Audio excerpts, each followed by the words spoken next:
I never thought that at 68 I'd have to fake unconsciousness in a hospital bed just to hear my own son whisper a sentence that froze the air inside my lungs. "This is your last breath." A second later, he pulled the oxygen tube from my nose. No hesitation. Just quiet intent, the kind of silence only greed can create. He chose to kill his father for money. You're watching his final revenge. If this story already tightens your chest, subscribe, turn on notifications, click like, and tell me what city you're watching from. My name is Harold Beckett, and what I'm about to tell you will make you question everything you believe about family loyalty and the real cost of desire. I woke in the middle of the night, heart pounding, the green glow of the monitor flickering across the ceiling of Mercy General Hospital. The smell of antiseptic hung thick in the air. Machines hummed in steady rhythm, the sound of a world that assumes you'll keep breathing. I couldn't remember when I drifted off, only the cold pulse of oxygen flowing through the tube. Then I saw a shadow by my bed. Even through the dim light, I recognized his face. Derek. My son. His eyes weren't the same as before. No warmth. No small talk. Just a stare, flat, metallic, unreadable. I tried to speak, but my throat felt sealed. Derek leaned close. His breath smelled of mint and whiskey. His voice, low and raw, brushed against my ear. "This is your last breath, old man." For a moment I thought I was dreaming, but then I heard the sharp pop of plastic as he tore out the oxygen line. The hiss of air vanished. My chest caved in lungs, searching for something that wasn't there. I tried to lift my hand, but it was heavy as concrete. The room dimmed at the edges. My pulse slowed. I wanted to shout, but nothing came. Derek just stood there, staring down at me like I was a machine that had finally stopped working. The overhead light caught the silver of his watch, the one I gave him at his graduation. It shimmered detached, like it belonged to a stranger. I don't know where I found the strength to press the call button. My finger barely moved, but I hit it. Nothing happened. No alarm. No nurses. He'd disabled the alert system first. I knew because I once worked in this hospital. I knew exactly how the circuits behaved when silenced. The air inside me began to die. My ears filled with the roar of my own blood, drowning out everything else. It felt like sinking into a dark lake, lungs collapsing inward. Somewhere between heartbeat and stillness, I saw Eleanor's face, my wife gone for years, her eyes soft as dawn, her voice echoing faintly from memory. "Don't let hatred kill you before they do." The door burst open. Nurse Clara Boyd rushed in, followed by Robert Nash, the head of hospital security. Oxygen returned in a rush, cold and sweet. My chest lifted, air cut through the pain. Derek stumbled back, his expression morphing into panic. "Dad, what happened?" Clara checked the monitor, fingers steady. Robert bent toward the control panel. Everything normal except one thing. The alarm had been turned off manually. Clara glanced at Derek, sharp and brief, but said nothing. Robert asked if I wanted to file an incident report. I looked at the ceiling, my breath still shallow. "No," I said slowly, each word weighed with lead. Probably just a system glitch. Derek's lips curled into a practiced smile. He reached for my shoulder. His hand was cold, foreign. When they left the room, I stayed still under the pale light. Machines beeped in rhythm. The wind outside scraped against the glass. In the silence, his words replayed, "This is your last breath," each syllable carved into bone. I closed my eyes and saw flashes of another time, the noise of a construction site. Derek's laughter when he was still a boy, the smell of sawdust and oil. He used to run beside me asking how concrete held its shape, how steel could bend without breaking. He'd once told me he'd make Beckett Construction the best company in the South. But then came the scaffold collapse in 2021. One man dead. To keep the Beckett name out of court, I paid $200,000 in settlement and suspended Derek for 6 months. I thought I was saving him. But in his eyes, I'd branded him with shame. After that, something in him hardened. He stopped calling me Dad. He started looking at me like a rival, a barrier.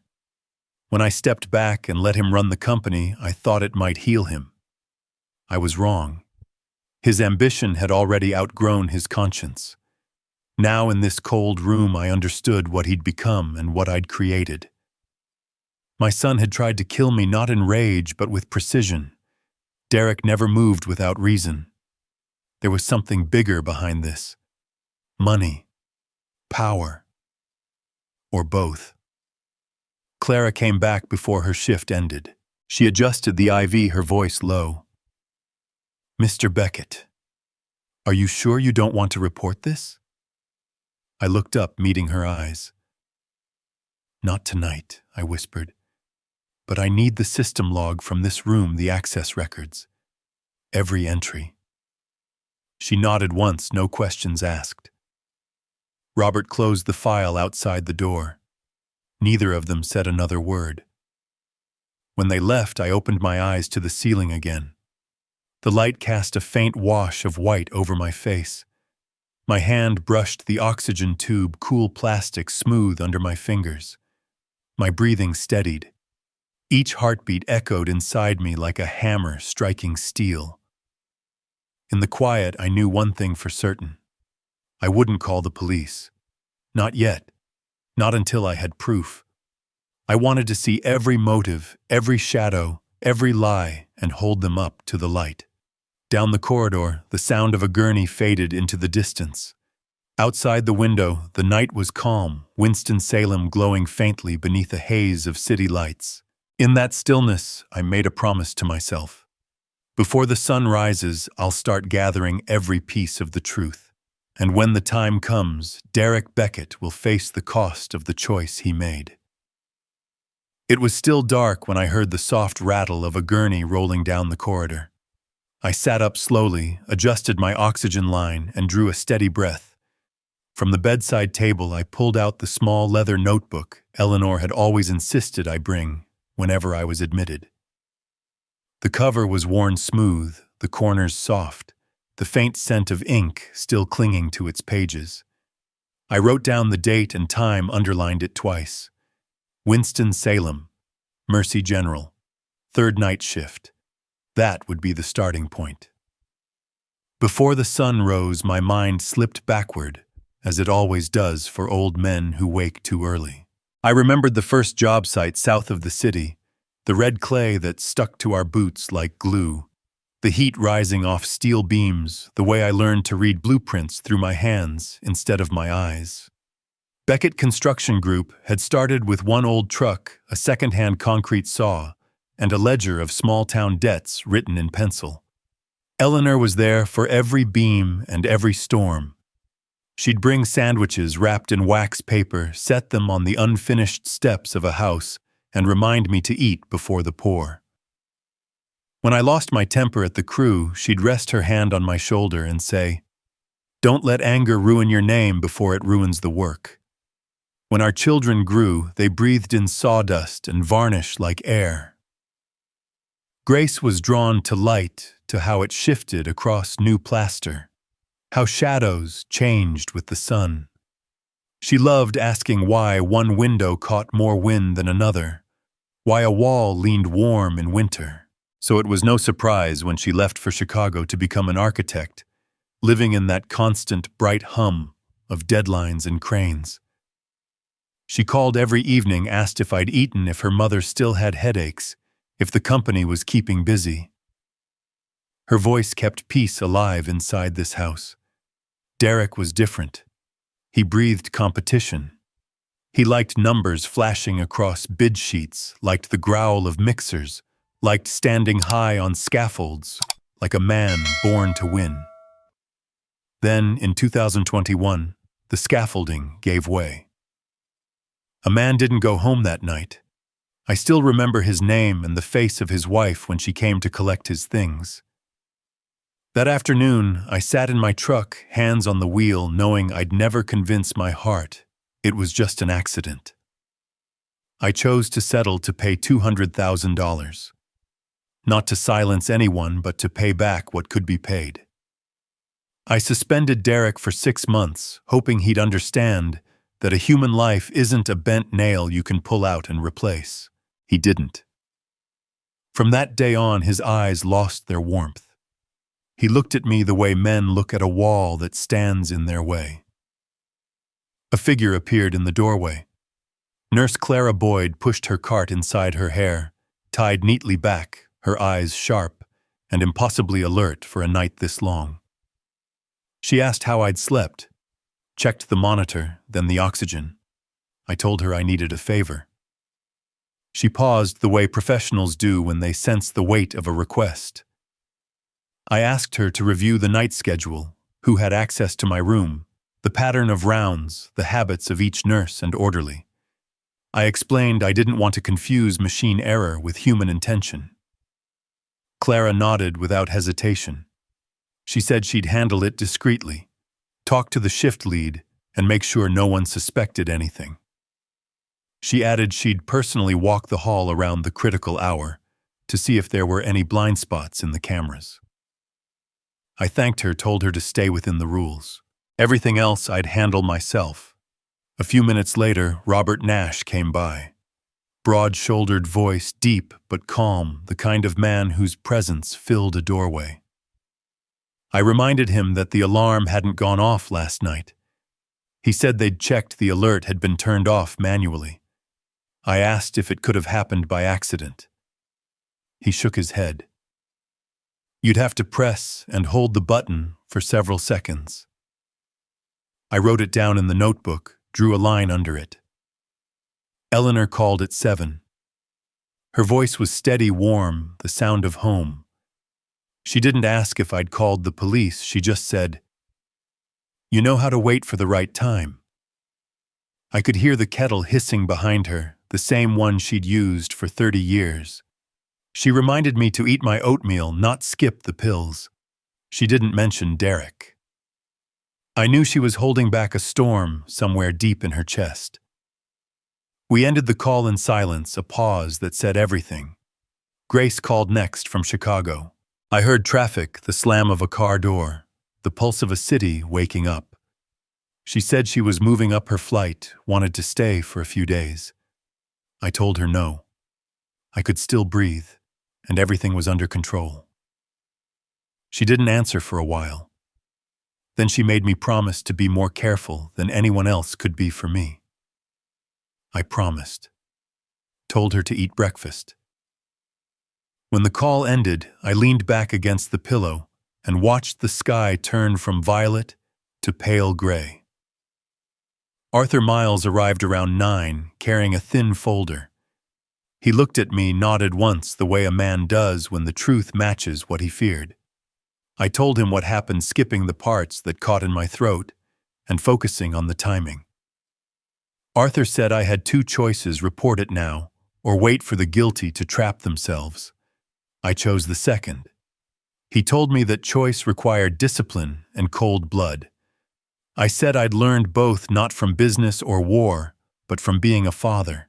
Clara returned near noon with a stack of papers. She'd written out the full schedule, names, times, access levels. She even noted who tended to run early, who lingered to chat, who dimmed the hall lights before rounds.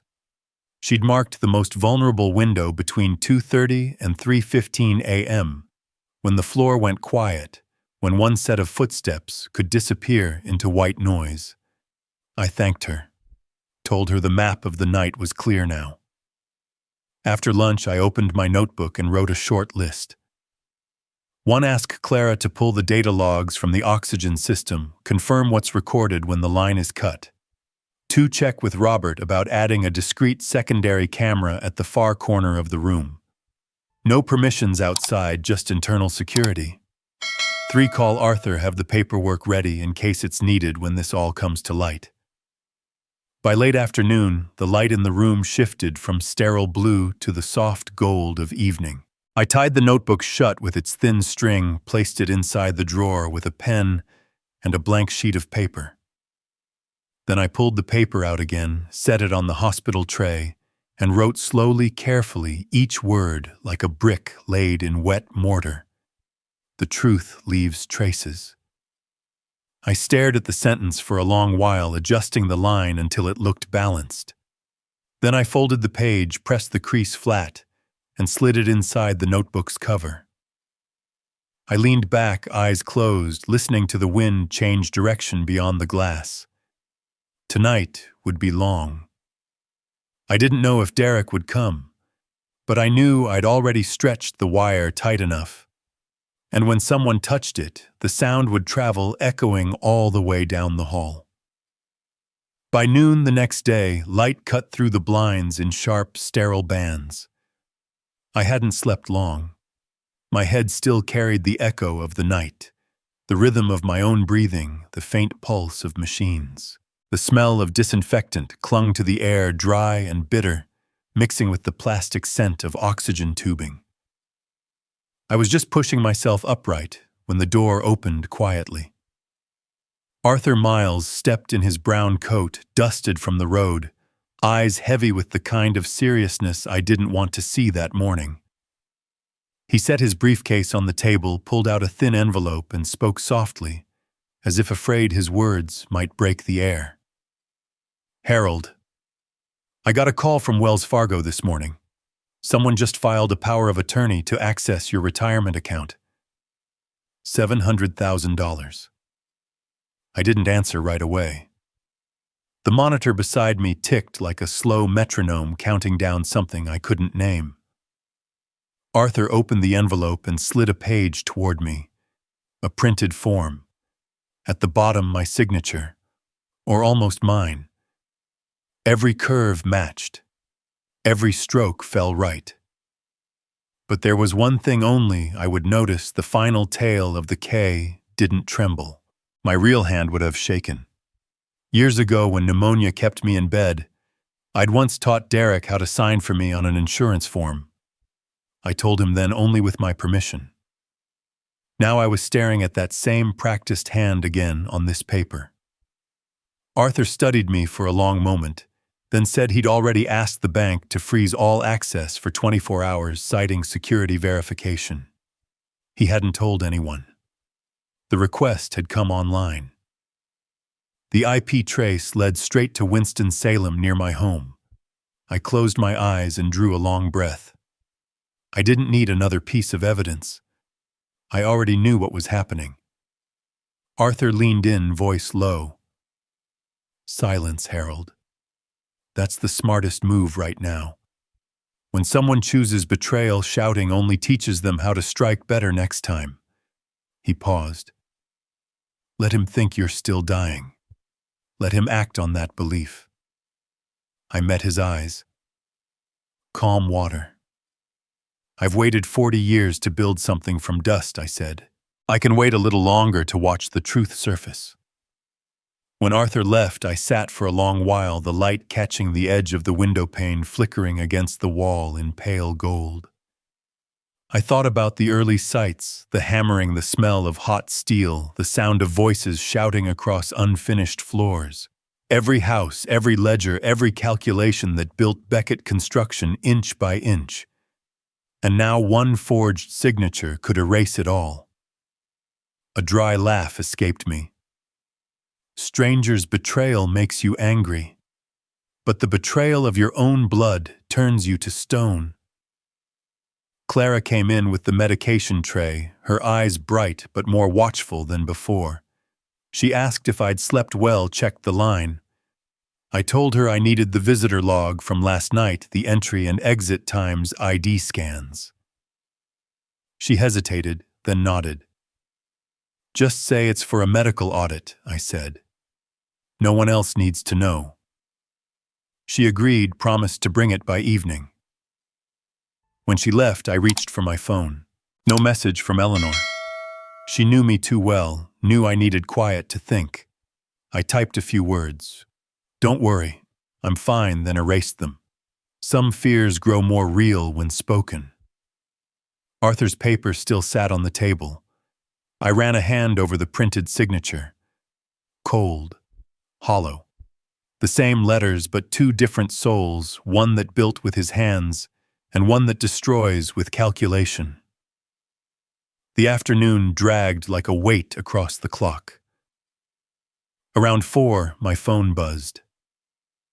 Grace. Her voice shook over the line laced with city noise and static. "Dad. I just got an alert from the credit system. There's a new commercial loan under Beckett Construction. 300,000. Filed this morning with your signature." I froze. The sound of my breathing mixed with the quiet pulse of the monitor. What time, I asked. 9:14 a.m. Don't reply to anything I said. Forward it to Arthur. Copy everything. And say nothing to anyone. There was a pause. "Dad." Was it Derek? My throat burned. "Everything will make sense soon," I said. "Just stay calm." When the call ended, the room returned to its familiar stillness. I looked out the window. The late sunlight ran across the roofs, thin and molten, like liquid brass. I thought of Derek of that night. He smiled and said he'd take the company further than I ever could, that I didn't understand the new market anymore. I thought it was ambition. It was a eulogy. Near 6, Clara came back holding a stack of printed logs from hospital security. I took them, my hand trembling slightly, as though touching fate itself. The names lined up neatly one after another. 1:18 a.m. nurse on duty. 2:03 shift change. 2:49 security round. Then I turned the last page. 03:14 a.m. ID. Derek Beckett. Temporary access. My heart clenched.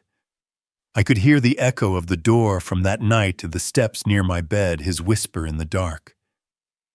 Clara's voice broke the silence. "Is something wrong, Mr. Beckett?" I folded the papers, slid them into the drawer. "Just a recording glitch," I said quietly. She watched me for a moment longer, then nodded. Understanding she'd reached the edge of something she shouldn't cross. After she left, I sat motionless. The room was cold enough to make my pulse audible. 3:14 a.m. Again. He'd come back into my room. Not to visit. To finish what he started. I looked up at the clock. The second hand crawled forward like a countdown to a trial with no judge. Outside, the sunset streaked the sky with a smear of red the color of hot iron. I closed my eyes and breathed until the chill in my chest began to thaw. The wire I'd strung tight last night had finally begun to sing. And this time I knew its sound wouldn't stop at the end of the hallway. It would travel all the way home to the Beckett house where the first crack had begun. Afternoon settled slowly, soft and heavy like a warm cloth laid over a burn. The sunlight withdrew from the window ledge, leaving the room dim, but not dark, gentle but cold. I sat upright, listening to the rhythm of my own breath mixing with the steady pulse of the monitor, and waited. The door opened without a sound. Arthur Miles stepped in carrying a thin briefcase. His eyes weren't anxious the way they'd been yesterday. This time they carried decision. He set the case on the table, pulled a chair closer, and lowered his voice to a quiet register, the kind people use when truth itself is fragile. He'd traced the financial trail from the loan application Grace had forwarded, cross-referenced it with the power of attorney attempt at Wells Fargo. The match was perfect, he said. Two pieces of metal locking into the same groove. The person who filed the fraudulent documents to reach my retirement and investment accounts wasn't Derek directly. The name, the contact email, the listed phone number, they all led to Vanessa Beckett, Derek's wife, former accountant for Beckett Construction. Each word fell like a brick into a steel bucket. Arthur opened the folder and slid out a photocopy of the bank's intake form from their downtown Winston-Salem branch. The security camera still was clear enough to erase all doubt, a woman with her hair tied back, half her face covered by a surgical mask, but her eyes unmistakable. The timestamp sat just beneath the image mid-morning yesterday, almost the exact moment Grace had received the alert about the new commercial loan. Arthur explained the bank had frozen access for now, under the pretext of security verification. They hadn't called me directly because he'd asked to handle it first. If the other side tried again within the next 24 hours, every keystroke would be logged. He advised me to stay silent. The less I reacted, the deeper they would sink into their own tracks. A person who believes they've already won never hides their footprints. I unlocked my phone and scrolled through the old voice memos I used when reviewing company work. There it was, a file with a faint date stamp. I pressed play. Paper rustled, a ceiling fan hummed.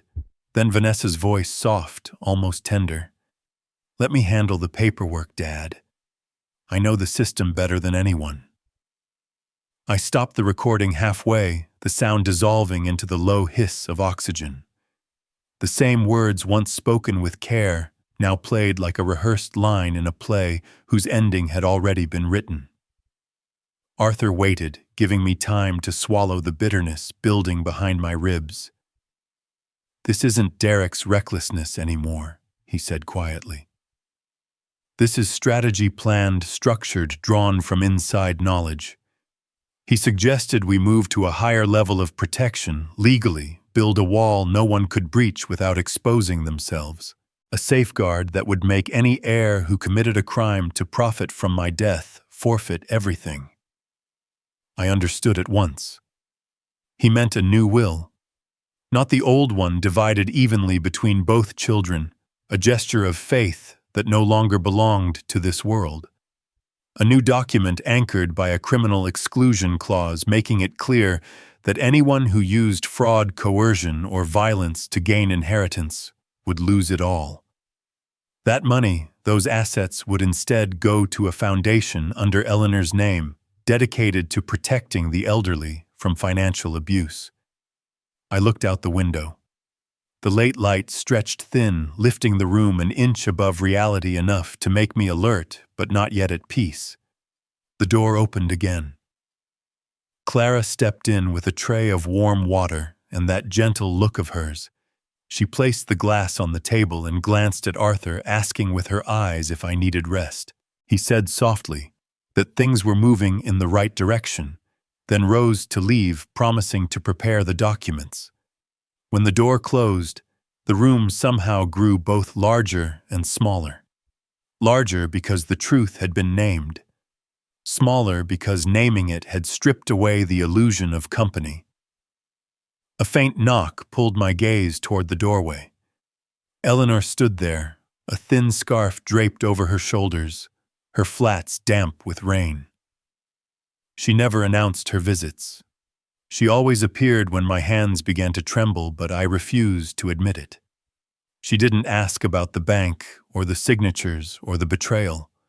She simply said the words I'd heard in my dreams, but needed to hear aloud. "Don't let hatred kill you before the law does its work." Her voice wasn't pleading or stern. It drew a boundary, clear, merciful, and necessary. When I looked into her eyes, I saw my own reflection, smaller but steadier. She smiled not joyfully, but with certainty, said she'd go home, prepare a few things, bring them tomorrow morning. Before she left, she placed her hand over my chest once, as if marking where strength should return. The faint scent of pollen trailed behind her, softening the antiseptic air. When her footsteps faded down the corridor, I stayed still. Part of me wanted to call Derek to ask why, to remind him of the man who died in the 2021 collapse. But my hand didn't move. The impulse passed like a stray wind. I remembered mornings on the job site, Derek beside me when I taught him how to find a house's heartline, how one misplaced measurement could warp everything built above it. Maybe I had misplaced the heartline in my own home. Arthur returned just as dusk touched the window's edge. He carried a different file, this time slim but solid. Forsyth County would allow an electronic notarization directly from the hospital, he said, as long as there were 2 witnesses and a hospital administrator present. He'd arranged it all. Clara could serve as one witness, the on-duty supervisor as another. We could finalize it tomorrow morning before the day shift began. His tone was even, his eyes steady like a craftsman asking silent permission to pour the foundation. I nodded. "We'll go that route." He responded with the quiet assurance of a builder measuring once, cutting clean. In his hands, this will was no mere paper, it was a steel beam against collapse. Clara entered again, carrying tomorrow's schedule, confirming the administrator's availability. She didn't glance at the folder in Arthur's hand, but her eyes brightened slightly, as if relief had finally taken shape. Some people understand that justice doesn't always arrive with handcuffs. Sometimes it begins with a signature in the right place. I looked at Arthur and nodded once more. We'd sign at dawn. Something heavy left my chest, then not anger, but the burden of being both father and gatekeeper. I didn't know how many more moves Derek and Vanessa would make in their private game. I only knew this: I had just placed a piece on the board, that their guilty hands could never move. Morning came in pale and hushed light, the kind that sinks into walls instead of bouncing off them. The ceiling lamp dimmed slightly, as if giving way to the room's slow, collective breathing. The door was closed, the curtains drawn, the hallway sounds distant. The smell of antiseptic mixed with the dry scent of freshly printed paper, a sterile kind of calm. Arthur Miles arrived on time. He draped his coat over the chair, set his thin briefcase beside the bed, and spoke in a low, steady voice. Everything was ready. The North Carolina e-notary system was live. The hospital administrator was standing by for identity verification. All that was left was for me to follow the steps on the screen. Clara Boyd entered first, carrying the hospital's tablet, followed by Helen Ward, the shift manager. Tidy composed her eyes, firm but kind. She checked my ID twice, nodded, and gestured for Arthur to begin. He powered up the laptop. The interface glowed white, the words "e-notary" sliding softly into place. He read each section slowly so I could follow. I leaned back, feeling the line of my spine settle straight like a beam set perfectly into an old groove, steady and sure. Step 1 was security verification. Previous addresses, date my retirement account was opened, the first bank branch I ever used in Winston-Salem. I answered each question without hesitation. My mind was sharper than it had been in weeks. Step 2 was the video acknowledgement. Helen stood behind the camera, her voice clear as she read the formal statement, time-location confirmation of my awareness and consent. I looked directly into the lens and said my name, my age, and that I was signing of my own will. Arthur opened the digital document. Across the top, the last will and testament of Harold Beckett. Below the clauses unfolded line by line. I skimmed the first page, my full name, born in Greensboro, resident of Winston-Salem, Forsyth County. The next section listed the executor. Arthur had advised I choose someone outside the family to prevent conflict of interest, and we'd agreed on Linda Carver, a retired attorney known for her integrity and her years of work in family estates. When I signed that line, something inside me eased, a clean, quiet click of relief. Then came the heart of it, the criminal exclusion clause. I read it slowly, as though laying down bricks one by one. Any heir by direct or indirect action who engaged in criminal conduct for financial gain, fraud, coercion, forgery, theft, or violence would be disqualified from inheritance. Their share would automatically transfer to the Margaret Beckett Foundation for Elder Justice. I paused at the name. Margaret was my mother. She died young, but she left me one rule: a man's worth is tied to the weight of his word. I'd once thought of naming the fund after Eleanor, but when I imagined the quiet, frightened faces of older people exploited for money, it was my mother's name I heard clearest. Arthur read the Foundation's mission aloud. Legal support for victims of financial abuse, emergency housing, counseling, and representation for seniors defrauded by their own families. Helen confirmed that under North Carolina law, such conditional transfer clauses were valid, and that the execution process complied fully with state requirements. I signed beneath the clause. My pen glided without a tremor. Clara served as the first witness. She spoke her name, position, date, and time, then signed her portion. Helen signed next as both witness and medical administrator, verifying my mental competence at the moment of signing. The tablet vibrated lightly, confirming the notarization.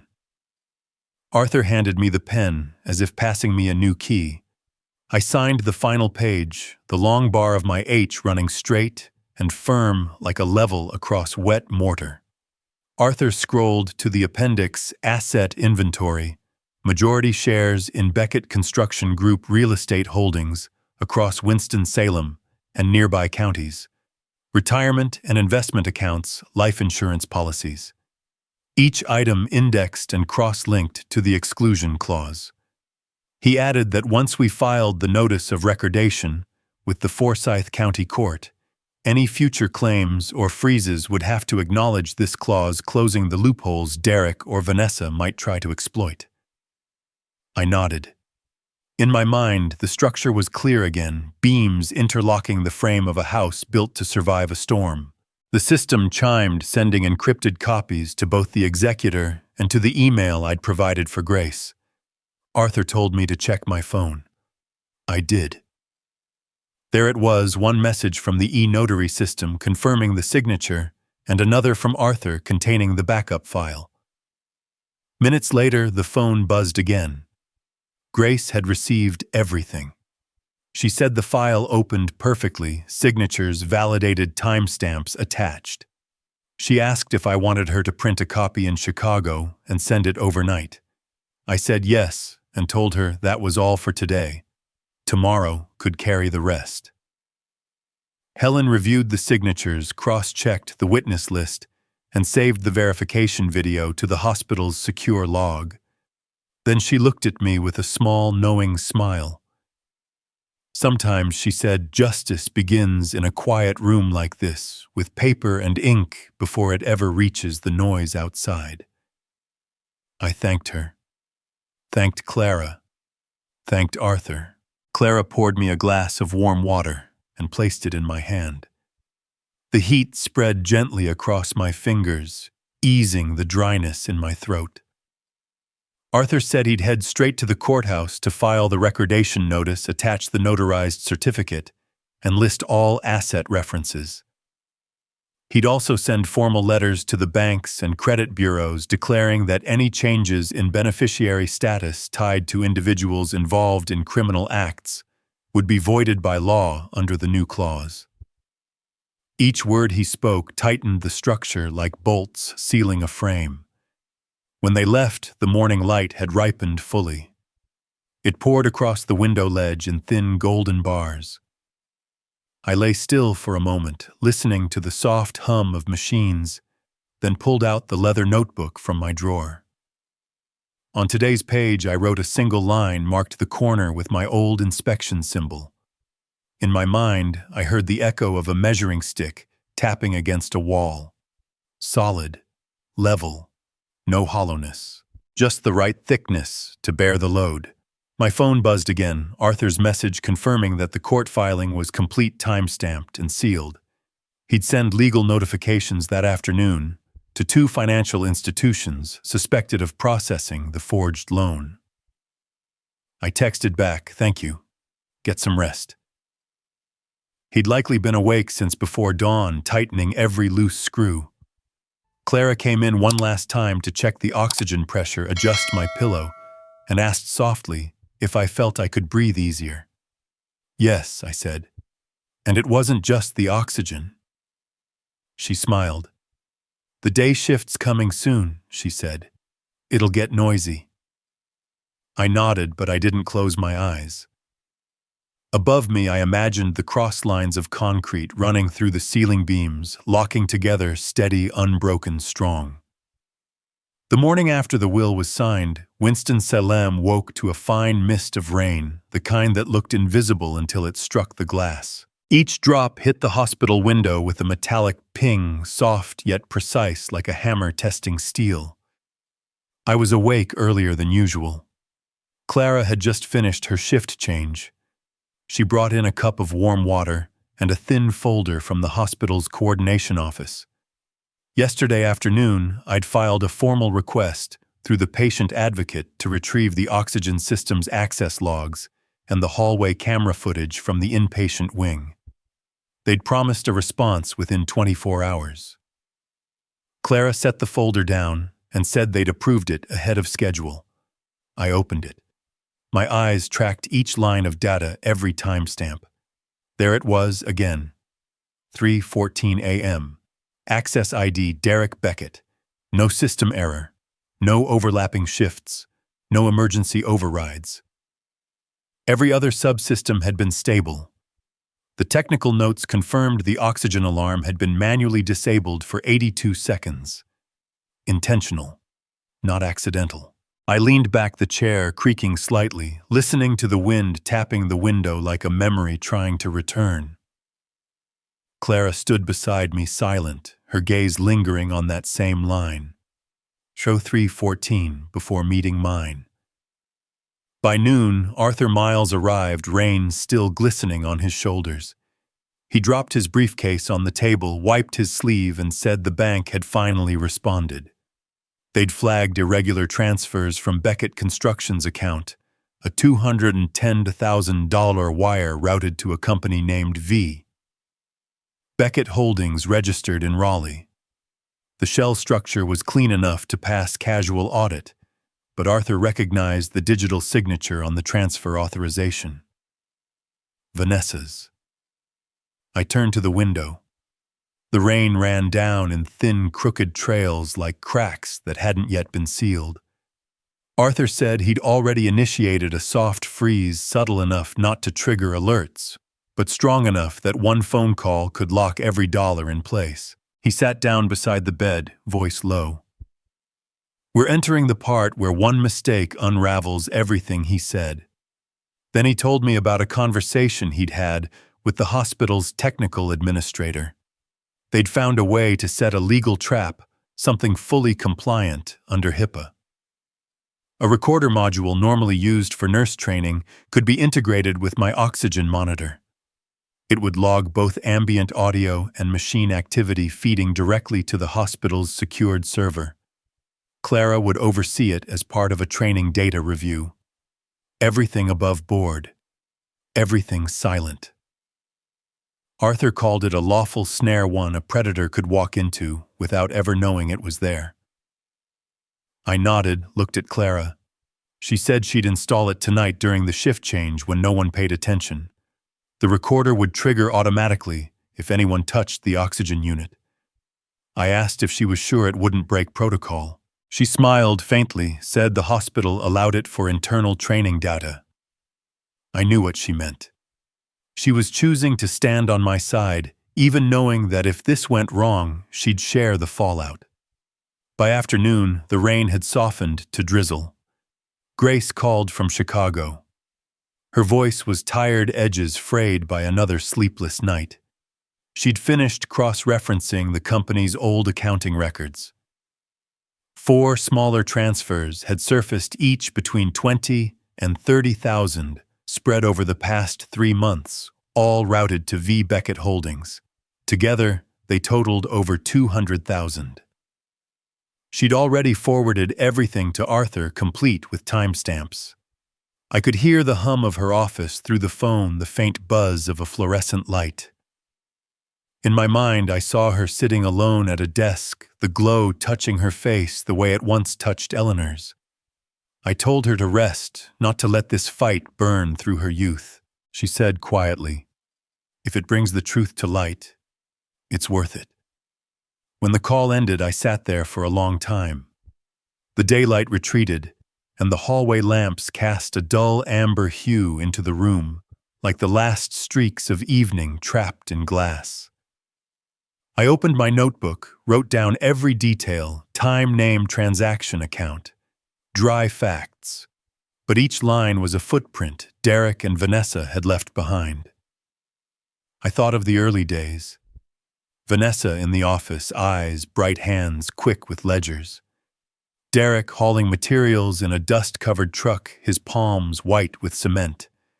They used to dream of turning Beckett Construction into a regional empire.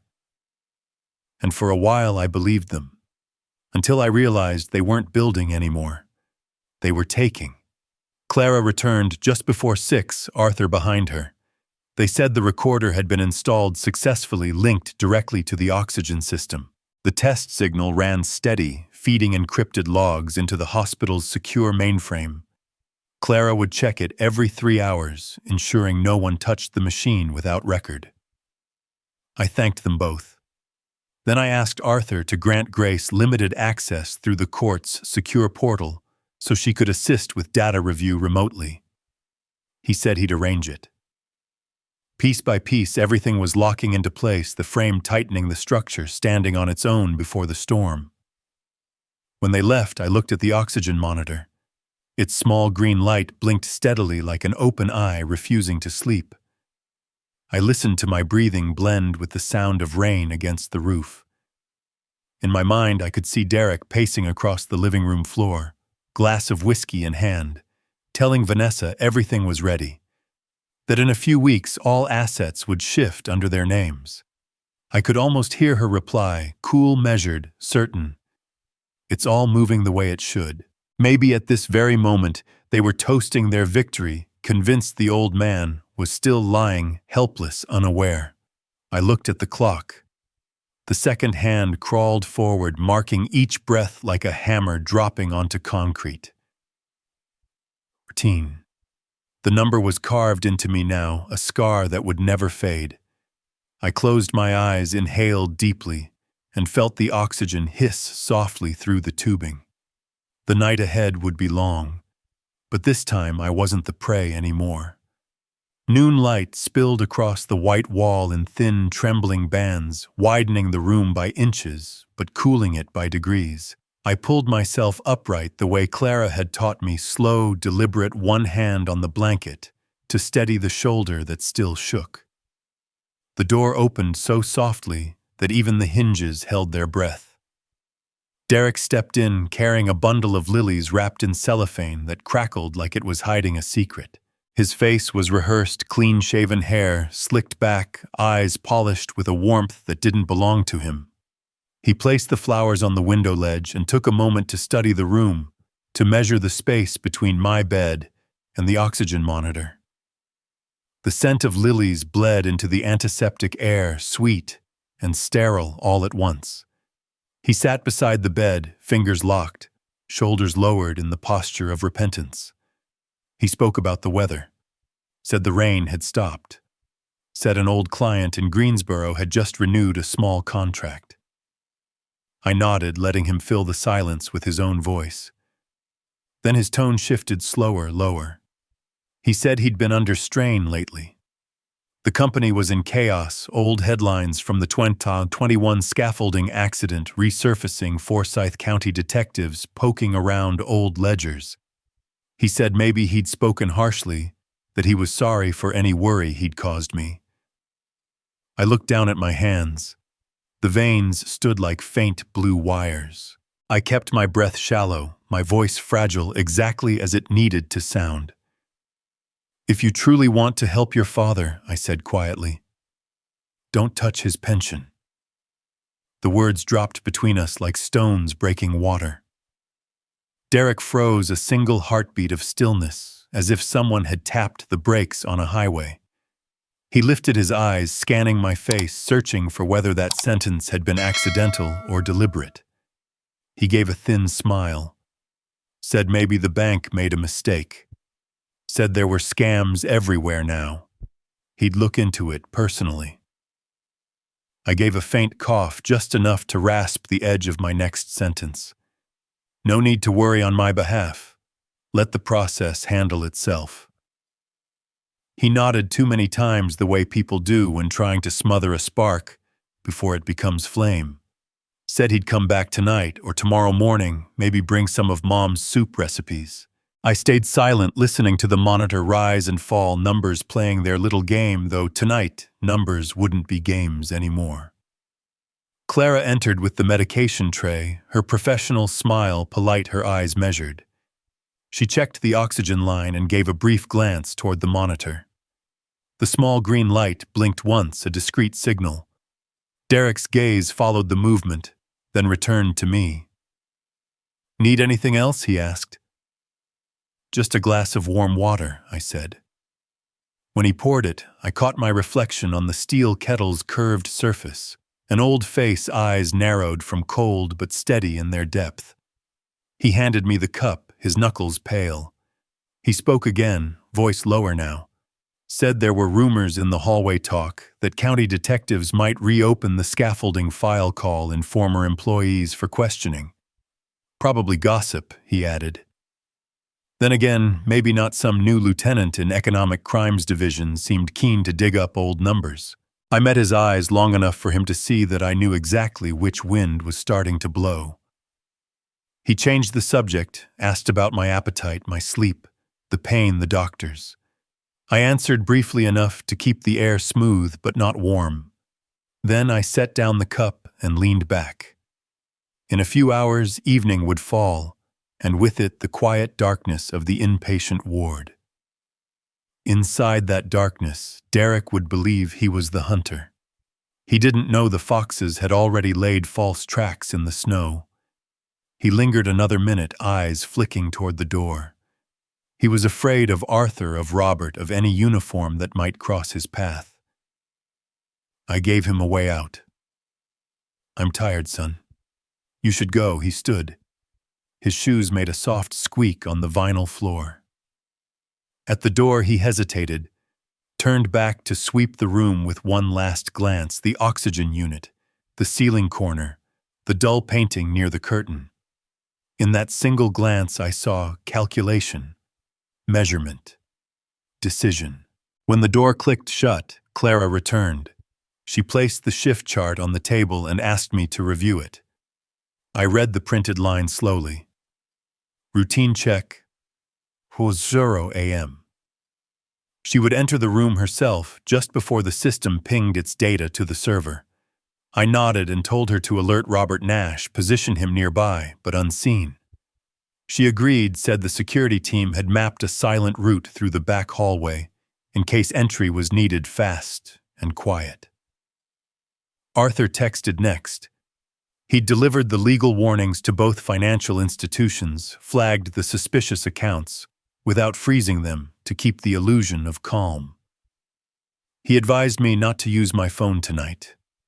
Let him believe the old man's still drifting, the message read.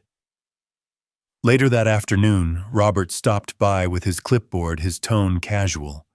He asked if I needed anything. When he leaned toward the oxygen machine, pretending to inspect a bolt, he slipped a folded note into my palm. I kept it closed until he left.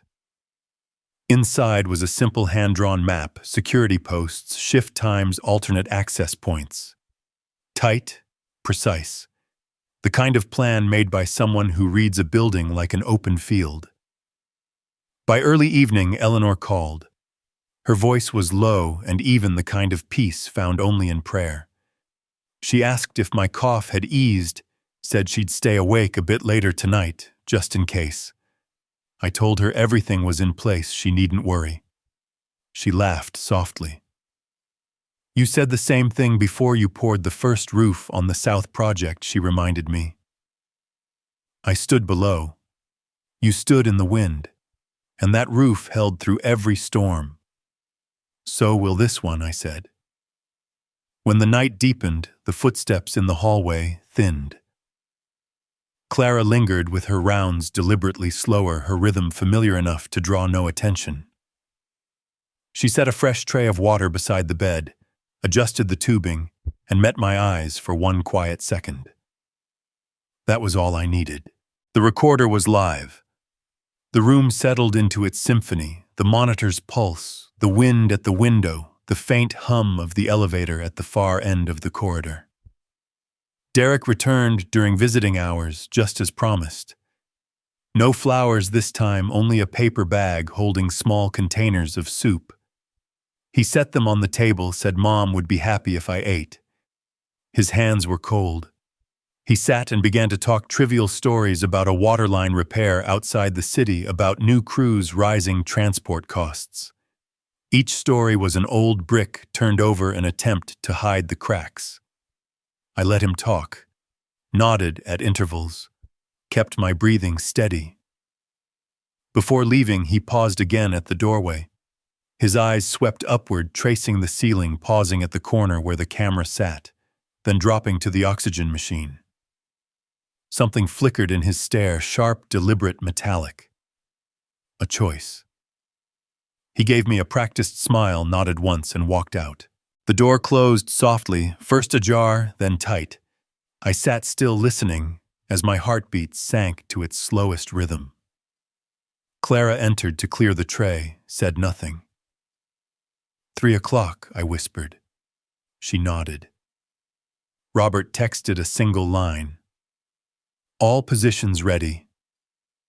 I switched off the bedside lamp, letting the ceiling light flood the room in a thin wash of amber. Outside, the city drew its noise inward. Inside, the lilies had lost their scent, only alcohol and paper remained. I closed my eyes, letting the body rest, while the mind stayed awake. Numbers moved behind my eyelids, timelines, floor plans, the smooth steel rhythm of calculation. I heard my own voice, quiet but certain, carving itself somewhere deep. Tonight, the door would open, and the man who opened it had already chosen his hour. Rain hammered the window like a heavy-hand wind, slashing sideways until the curtains trembled and breathed. I lay still, counting my heartbeat through measured breaths, letting my body sink into the dark texture of a feigned sleep. The clock on the wall didn't tick yet. I could hear it in my head, each second slicing past like a thin blade. 2:58 a.m. The hallway was so quiet that even the distant squeak of a gurney's wheel sounded like it came from another world. The door handle turned slowly. The latch gave just enough for one person to slip through. The smell of rain followed him in cold, damp, unmistakable. Derek entered like a shadow, dark jacket, wet shoes barely whispering against the floor. He paused just inside, eyes lifting toward the ceiling, scanning, stopping at the shallow dome of the camera. His breathing mixed with the low hum of the monitor. He circled to the oxygen unit, crouched, and reached beneath the control box. 3 short taps, 1 long. The soft alarm went dead. The silence grew thick, as if the hospital itself had drawn a breath and forgotten to release it. He came closer. The faint scent of cologne rode in on his raincoat. I kept my eyelids heavy, my hand limp at the edge of the blanket. I didn't look at him, but I could feel him, every shift of air mapping his position beside me. He leaned in. His breath touched the edge of my ear. His voice was calm, almost conversational. You should have signed sooner. Then his fingers brushed the oxygen line. The connector popped loose with a dry click. The cold stream vanished. My chest cinched tight, stone pressing against ribs. I counted silently. 1, 2, 3. Each breath thinner than the last. I let my body sink, kept my lips from trembling. He watched the screen, waiting for the numbers to fall below safe range. Outside, thunder cracked, light flashing once across the ceiling. Derek leaned closer again, his whisper cutting through the storm. "This is your last breath, old man." Each word struck like nails into wood, clean, final, echoing. 2:59. Beneath the blanket, I moved one finger. Just one. The emergency button sat exactly where Clara had placed it, within reach, measured to the inch. The small recorder embedded in the oxygen monitor blinked its faint green light the size of a fish's eye. I waited one more beat. Pain surged across my ribs. White spots flickered at the edge of my sight. I locked them down, tightening every nerve like a welder bracing a joint.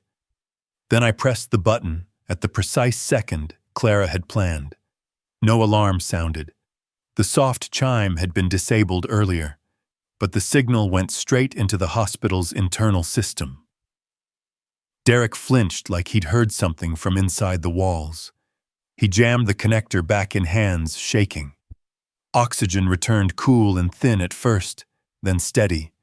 My lungs opened with a rough gasp, a door unstuck after too long. The real door burst open. Not wind this time. Clara came first, white coat, trailing eyes, bright as surgical lights. 2 security guards followed, then Robert Nash, his face calm, carved with focus. The hallway light spilled into the room, washing out every shadow. Clara moved straight to the monitor, scanning numbers, checking the connection. With a practiced flick, she pressed the yellow button, her signal. The training review playback lit up on the secondary screen, and then my room filled with my own memory. Derek's voice, seconds old, echoed through the speaker. "This is your last breath, old man. Clear, crisp, not lost in rain or static. Perfect." Derek froze, eyes wide, mouth open, no sound. Robert glanced at Clara. She nodded, her hand still on the monitor, anchored. Robert lifted the hospital phone, murmured a short code voice, steady. One guard stepped lightly to block the doorway, the other positioned near the bed, silent still. Robert checked the recorder seal, read the timestamp. 3:02 a.m. He noted it, peeled a backup tag from his pocket. Resealed the device, clicked the lock in place. Every move precise, deliberate, like securing steel beams into a frame. Derek backed away once, then again. His spine touched the supply cabinet. He raised a hand as if to point, then let it fall. His eyes searched for an exit that wasn't there. Clara spoke without looking at him. "Oxygen's stable. Heart rate's normal again." I nodded faintly, reclaiming my breath, feeling it flow smooth and full this time. Another flash of lightning. Rain lashed the window, scattering into thin rivers that slid downward like erased handwriting. For a second, Derek looked older, years collapsing into minutes. Not guilt. Realization. The math had broken. His perfect equation had failed. Robert called again, requesting a secure backup of the training data sent to the hospital's main security server. He recited every detail, room number, bed timestamp. Each word landed like a steel rod settling into concrete. He turned to me. "Do you want the physician in?" I shook my head. "I'm fine." My voice was low but solid now, heavy enough to stay where it landed. Derek finally found his voice, thin, brittle. He said he'd just come to check on me, thought he heard a malfunction, tried to help. Robert didn't answer. He wrote the statement down by hand, ended it with a single dark period. Clara ended the playback, saved the file under an event code, gave me a small nod. The recording was sealed. The room looked the same again, but it wasn't. It would never be. I pushed myself upright, drawing in one long breath.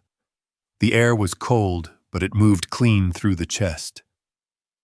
I looked at Derek. I didn't ask why. Didn't ask how. Didn't search his eyes for the boy I'd once raised. I just said evenly, "You just wrote your own indictment." It wasn't anger, it was closure, the last line in a file already complete. Rain slammed the window again, thunder rumbling distant like a hammer striking rebar somewhere down the line. Derek lowered his head, his fingers whitening against the cabinet's edge. Robert signaled the guards to hold their distance, no noise, no threat. Clara checked every connection one last time, confirmed the readings, poured me a small cup of water, held it steady while I drank. 3:04 a.m. The hour sat quiet inside the room, engraved in memory, like a timestamp that didn't need ink. I didn't need to check the clock. My body knew. I had crossed the narrow bridge between death and proof, and it held. The rest would be paperwork, data signatures, footsteps echoing on courthouse floors. The kind of sounds that last longer than thunder. Morning arrived in a shade of silvery gray, dense and metallic, as if the air itself carried weight. The rain had stopped, but thin streaks still clung to the hospital window, catching the faint light. I pushed myself upright, back, stiff, mind clear, in a way that only comes after a storm. Clara entered early, a cup of coffee in one hand and a file folder in the other. "The system logs and the audio extraction are ready," she said. "Detective Marla Jensen's on her way. Forensics confirmed the recording unaltered, authentic." I nodded. "Make the room quiet. No one in unless cleared." 10 minutes later, the door opened. Detective Jensen stepped in, mid-50s, tall, sharp-featured hair pulled back tight. Her presence cut through the air like polished steel. She greeted me briefly, introduced herself, then set a small recorder on the bedside table. Arthur Miles was already here, briefcase open. Robert Nash stood near the door. Posture, solid, expression, unreadable. The air in the room tightened as if everyone had drawn the same slow breath and was holding it. "Play it," Marla said. Clara cued the file directly from the oxygen monitor system. A soft hiss, then the voice. "This is your last breath, old man." I didn't turn.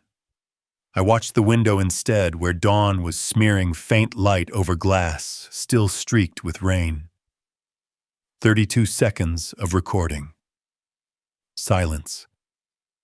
Marla nodded to her technician, a young man who opened a laptop and ran the verification sequence. ID, Derek Beckett. Timestamp 03:14:22 a.m.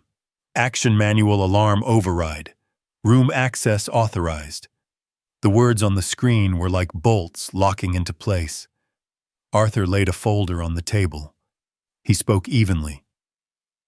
"The last will of Harold Beckett electronically notarized and filed with the Forsyth County Court yesterday morning. It includes a criminal exclusion clause. The same institutions involved in Mr. Beckett's attempted financial fraud have already been notified." Marla took notes without looking up. When she did glance my way, her eyes were calm, professional, but behind them was the acknowledgement of a truth she'd already accepted. The door opened again. Vanessa Beckett entered, pale, damp hair, clinging to her temples, fear and calculation, wrestling behind her eyes. She said she'd come to give a statement, that she'd heard her husband had been called in. Her voice trembled, but the tremor was rehearsed. Arthur didn't look up. He turned to a marked page, his tone deliberate, legal, final. "Any heir who commits or assists in a criminal act intended to exploit the illness or death of Harold Beckett shall be permanently disqualified from inheritance. All such assets shall transfer in full to the Margaret Beckett Foundation for Elder Justice." Vanessa's face went white. She looked for a door that wasn't there. Derek stood beside her, jaw tight, veins pulsing at his neck. Marla closed her notebook, gave a short nod to the two officers waiting outside. They entered without a sound. One took Derek's right arm, the other drew the cuffs. Derek turned toward me, his voice cracking like wet wood. Dad, I'm sorry. I wasn't trying to, I just needed you to sign. I didn't want to lose the company. I stayed still, hands resting on the blanket. The light from the window slanted across his face, and for a second, I saw the boy he once was, 10 years old, holding a small hammer, driving his first nail, beside me. Now the same hands that once built with mine were trapped in steel. Eleanor appeared in the doorway, wrapped in her olive green shawl. She walked slowly, her presence quiet but unshakable. She didn't look at Derek. She came to my side, laid a hand on my shoulder, and said, "Letting go is also a kind of love." The line hung in the room, softer than rain, heavier than judgment. Marla paused a beat, something human flickering behind her eyes before the detective returned. She signaled the officers. The cuffs clicked, metal against bone. A small sound, but it carried weight. "You have the right to remain silent," Marla began. "Anything you say can and will be used against you in a court of law. You have the right to an attorney. If you cannot afford one, the court will appoint one for you." Derek lowered his head. His shoulders shook once. Whether it was fear or regret, I couldn't tell. Vanessa stepped back, tears streaking her cheeks, but she didn't move closer. Clara turned away, hands gripping the tray. Robert signed the incident log, his voice deep, steady as oak. Marla closed her notebook, looked at me. "All evidence is sufficient. We'll proceed with transfer to county custody today." Arthur handed her a sealed envelope, official authorization from the court, affirming my full legal capacity. She tucked it into her coat, then motioned for the officers. They led Derek out. He didn't look back. But the sound of his shoes on tile followed, mingling with the faint metallic rattle of the cuffs. When the door closed, the room exhaled. The rain had stopped. Only the wind touched the glass, now soft and even. Eleanor sat beside me, her hand finding mine warm, steady, pulsing with life. Across from us, light broke through the blinds, scattering across the white wall in thin gold fractures. Something had ended here, and something else had begun. I felt no triumph, no relief. Only the unmistakable rhythm of breathing full, unbroken mine again. Arthur gathered the documents. He said he'd head to court before noon to certify the will and submit the verified audio. Clara replaced the water and checked the oxygen line, her voice calm. "It's over now, Mr. Beckett." I nodded. Robert lingered by the doorway, offered a brief look, half respect, half closure, and left. Through the quiet, I heard the police car's engine fade down the street. Eleanor squeezed my hand. "Are you all right?" she asked.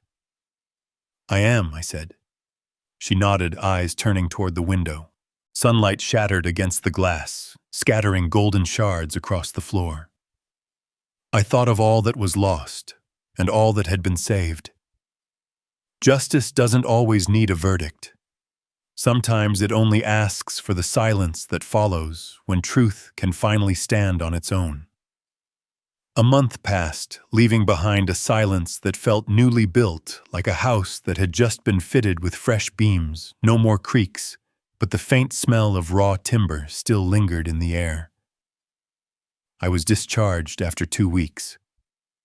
Back home in Winston-Salem, my breathing had evened out, steady and full again. Each morning I brewed coffee, opened the window to the oak canopy outside, and listened to the soft coo of doves nesting beneath the roof tiles. Eleanor set a rocking chair on the porch and made me sit there every afternoon sipping mint tea, never mentioning the night of 3:14 a.m. again. On Friday evening, WRAL aired a feature report. The headline slid across the screen, "The Beckett Case, a son's greed, a father's justice." They reconstructed the timeline inside the hospital graphics, showing the oxygen monitor, the camera feed, the corridor layout. The narrator's voice was measured distant, the kind used for stories that still carry a pulse. He spoke about elder financial fraud, forged powers of attorney shell companies operating under neighboring city addresses. The footage wasn't sensational, just diagrams, documents, and cold verification. I watched in silence, hands wrapped around a cup of tea, still warm.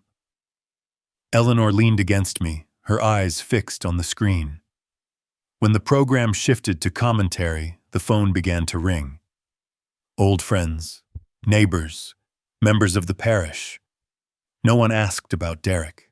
They asked about the criminal exclusion clause in the will about the Margaret Beckett Foundation, about whether seniors at church could seek help if their children pressured them into signing loan or sale documents.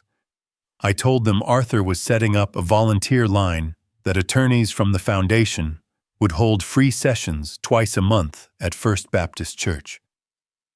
On Monday morning, Mark Ellison dropped by. An old friend from the years we ran small contracting jobs together. He still carried the scent of sunlight and engine grease, walking with the same quick stride he used on scaffolds when inspecting bolts. He said I looked better, that color had returned to my face. Then he fell quiet for a while, eyes fixed on the yard. When he spoke again, his voice lowered. "There's something I think you should know." He told me Derek came to see him right after the 2021 scaffolding collapse. Brought a folder filled with photos of structural shortcuts, emails discussing the use of cheaper sub-beams. Derek had offered him money to keep quiet until the company fixed it internally. Mark said he threw him out that same afternoon and tried to call me, but I was unreachable, likely still at the hospital with the victims' families. Mark sighed. "If you hadn't covered the civil settlement yourself, Harold, they would have opened a criminal case for negligence and endangerment. You bought him time that day." He paused. "I'm not telling you this to blame you, just to put one stone back where it belongs." His words pressed against me like a thumb against a fading bruise. "I thought I was saving him," I said. "Thought money could buy a few more years for him to grow up, learn what responsibility means." I mistook silence for love. I looked out the window. Turns out I taught him that money erases consequences. Mark met my eyes. The corners of his face creased by years spent standing under fallen frames. "Maybe," he said, "but you just taught the rest of this town that justice still works. You did it by standing still and letting truth take its course, no shouting, no shortcuts." He shifted the air with a small smile and changed the subject. Told me his new apprentice was the son of the worker who died that year. "The boy's learning how to read the sound of a hammer on drywall," he said. "He's good. Just wish he hadn't found his way to the trade through such a costly road." I told him the foundation would cover the kid's tuition if he applied to the technical college. Mark laid a calloused hand on my shoulder, heavy, steady. "Then the dead will keep building roofs through us," he said. That evening, Arthur arrived with his slim leather case. His face looked lighter. Even the way he closed the door carried less strain. He spoke briefly but directly. The civil court had approved an expanded soft freeze order on V. Beckett Holdings after the supplemental banking report. All transactions from the shell entity were now under enhanced monitoring, each requiring 48 hours notice, enough time for prosecutors to secure emergency freezes if any asset transfers were flagged. He added that a secondary account in Raleigh had been suspended, its balance partially seized by renewed civil claims from the 2021 victims' families.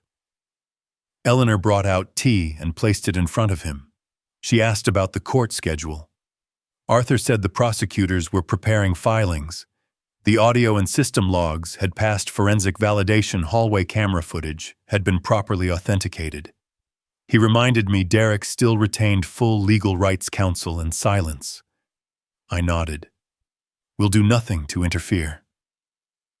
Arthur studied me for a moment longer, then understood. The turns were over. After he left, I turned on the TV again. WRAL was replaying the story in summary form. The anchor mentioned that the Senior Community Center and the First Baptist Church were planning a financial protection seminar. I turned the TV off. Eleanor's oven clicked softly in the kitchen, the smell of multigrain bread filling the air. She said she'd invite Mark for breakfast tomorrow to discuss the scholarship. I said yes, and felt something smooth settle inside me like fresh plaster drying even and firm against the wall. Night fell. I stepped onto the porch. The air was cool, brushed my arm like the touch of an old friend. Crickets sang somewhere beyond the hedges. A distant freight train hummed at the edge of town. I thought of Derek in his county cell, of Vanessa facing her questions about the shell accounts. The anger was gone, burned clean. What remained was a quiet grief, like embers still glowing after the fire has done its work. I could see more clearly than ever that the road ahead wasn't just mine. It belonged to the older folks in this town. The ones who'd soon walk into the church office clutching folders, asking someone to explain fine print they never meant to sign. And they'd need a voice that spoke their language. My phone buzzed. A message from Arthur. Just one line, additional freeze order confirmed. Server updated. I set the phone on the wooden table, heard the faint thud, like the last brick sliding perfectly into place.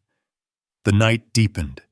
The house felt straighter, its frame steadier, as if it stood taller by an inch. Not because the wind had stopped, but because the bones beneath it had been set right again. I ran my hand along the porch rail, tracing the old scratches with my fingertips. Everything was still there, the marks, the scars, and the strength that held. Autumn came late to Winston-Salem that year. I stepped into the yard with a cup of coffee, listening to the wind thread its way through the wooden beams that still smelled faintly of oil. The house had been repainted, the new sign hung by the gate just last week, Beckett Restoration Group. White letters on deep blue, simple and clean, no ornament. Beneath it a short motto, safety, integrity, renewal. Grace had flown back from Chicago earlier that month. She stood in the yard, hair lifted by the breeze, her smile landing in my memory, like sunlight after a storm. She still wore the old khaki jacket I'd bought her in college, though something in her eyes had changed, steady, grounded, unshakable. We walked the back lot together, the one that used to be the old workshop. She pointed to the cracked red brick wall still standing. "I want to keep this," she said. "It'll be the foundation for the new office."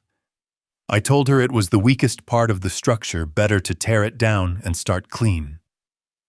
She smiled. "No, Dad. Every crack is a witness. Tear it down and you erase the lesson you paid for." Arthur arrived at noon carrying the official transfer documents. He read through a few clauses, explaining that my remaining shares in Beckett Construction Group had been transferred in full to the Margaret Beckett Foundation for elder justice after the court validated the exclusion clause. The foundation now had independent legal status, empowered to accept donations and represent victims of elder financial abuse. From the kitchen, Eleanor said softly, "Your mother's name is exactly where it belongs." I looked down at my hands, still mapped with scars and fine cracks, but the guilt no longer cut like a blade. Derek had been sentenced a month earlier. He took a plea deal, 4 years suspended, 5 years barred from construction work. The community neither applauded nor condemned him. They simply stayed silent. Vanessa received 2 years probation for her role in the financial scheme, ordered to sell her house and leave the state. Arthur said she was now living with her sister in Ohio. The day Grace signed the founding papers for Beckett Restoration Group, the sky was sharp and cold. We stood in a temporary office on the ground floor of the old brick building. Sunlight spilled through the window, catching the lines on my hand as I passed her the pen. Build it with integrity, I said. Grace squeezed my hand. I'll do better than you did, Dad. And for the first time I believed it, because I saw in her not fear of the weight she carried, but acceptance. The new company focused on restoring old homes and community buildings. Grace wanted to start with the aging neighborhoods around Winston Places, where porches sagged and laughter still lived inside the walls. She promised a portion of every project's profit would go to the Margaret Beckett Foundation. I smiled, realizing that justice doesn't always live in a courtroom. Sometimes it's in the hands that keep a promise. A week later, the foundation's launch was held in the Fellowship Hall at First Baptist Church. Rows of folding chairs lined the aisle, white lilacs arranged neatly on each side. On stage hung a pale blue banner, Margaret Beckett Foundation for Elder Justice. Above it, my mother's photograph, her face just as I remembered, gentle, unwavering. When the host recounted the Beckett case, the hall fell silent. I sat in the back row between Arthur and Mark, listening to the sound of quiet applause ripple through like wind against glass. Grace took the stage, speaking calmly and clear. She talked about protecting the vulnerable, about honesty in labor, about rebuilding not just structures, but trust. When she mentioned Eleanor, the room turned toward the front row. Eleanor stood and nodded, once her eyes bright. Arthur read the official decree establishing the foundation. "This is more than a fund," he said. "It's a promise, a community standing by its own honor." Mark leaned over and whispered, "I've built a lot of things in my life, Harold. But today we rebuilt faith." I didn't reply. I just watched Grace receive the framed certificate, her hands trembling slightly around it. In that moment, I saw every man who'd once stood beside me on the scaffolds, the living, the fallen, the ones who'd drifted away. When the program ended, I stayed behind. The hall emptied, the lights dimmed until only the banner of my mother's name glowed faintly under the reflection of a single lamp. Eleanor slipped her arm through mine. "It's time to go," she said. "Looks like rain." I nodded but stayed one moment longer. In the low light, my mother's face seemed to smile, not sad, not stern, just at peace. Wind pressed through the open window, carrying the scent of the season's first rain. On the drive home, Grace was at the wheel. Streetlights streaked across the windshield in long amber lines. She told me the company's first job would be to repair the East Side Community Center, the one with the leaking roof and cracked walls. I asked if she'd chosen her crew yet. "All young," she said. "They want to learn the real way to build." I told her I wanted to be there the day they pour the foundation. She smiled. "Of course, Dad." As the car turned onto the main road, I looked out the window. Streetlights swayed in the wind. Winston at night felt complete, like a blueprint finally traced to the last line, nothing missing, nothing overdrawn. I leaned back, eyes closed. Somewhere in the distance, I could almost hear the sound of hammers steel meeting steel, echoing like the pulse of a world mending itself. And for the first time in years, I breathed long, steady, and true. Dawn slid up from behind the oaks, the fog as thin as gauze stretched across the wooden porch. I sat in the old rocking chair, a warm cup of coffee in my hands, listening to the sparrows rustle by the fence. The screen door creaked open. Grace stepped out carrying another cup, steam still trembling at the rim. She set it down, the faint scent of rain clinging to her jacket. Her hair tied back, the morning light resting on her forehead. I lifted the cup, tasted the heat, and felt my lungs open just a little wider. "I don't ever want to grow old and forget what you taught me," Grace said, eyes on the wet grass. Across the yard, the new sign caught the light. Beckett Restoration Group, the white letters bright against navy blue. In that reflection, I saw the weight of years, the mornings on scaffolds, the night rain against hospital glass, the moment truth walked through a half-open door. The radio hummed from inside the kitchen, the announcer's voice steady and clear. A local segment mentioned the Margaret Beckett Foundation for Elder Justice, opening its second branch in Asheville, partnering with local churches and legal aid centers to help seniors guard against financial exploitation. Grace smiled, leaned over, turned the volume up for a moment, then lowered it again. Next week, she said, I'll head up to Asheville. There's an old community hall there, the roof's warped, the ceiling's cracked. I want it to be the first model site for the Safety Standard program. She opened her folder, 2 binders neatly stacked. One held a list of homes prioritized for restoration: leaky roofs, fractured foundations, loose beams. The other was the foundation's rotation schedule for volunteer legal sessions in Winston and Asheville. She'd already recruited 3 young attorneys. One of them had grown up in the same neighborhood where her team would rebuild. I asked if she had enough site supervisors. She nodded and showed me a checklist: helmets, harnesses, safety ropes, inspection intervals. The numbers were clean, precise, like the framing of a house just squared.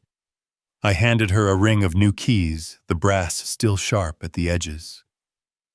Build with integrity, I said, keeping my hand over hers for an extra beat. She smiled. I'll do better than you, Dad.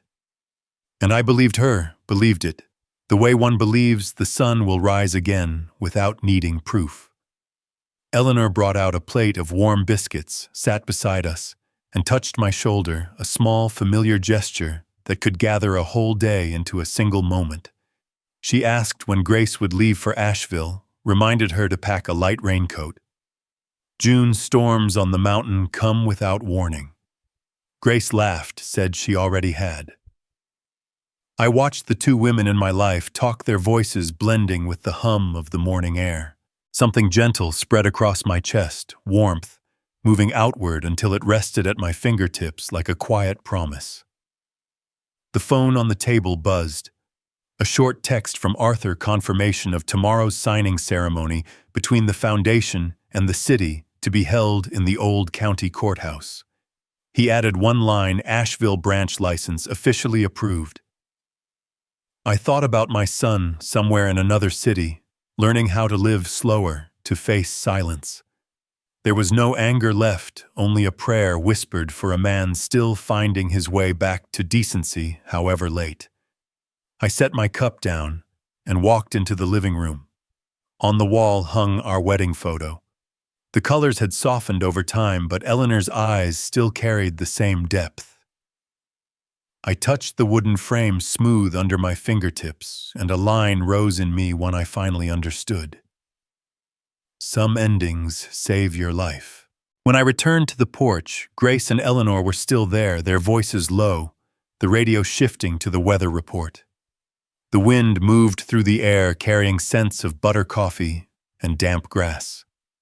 Thank you for listening. This is where my story ends.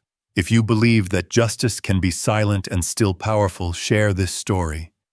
It might save someone you love. Like to help it reach further, subscribe to hear the next one, and send it to anyone who might need a quiet anchor in the storm.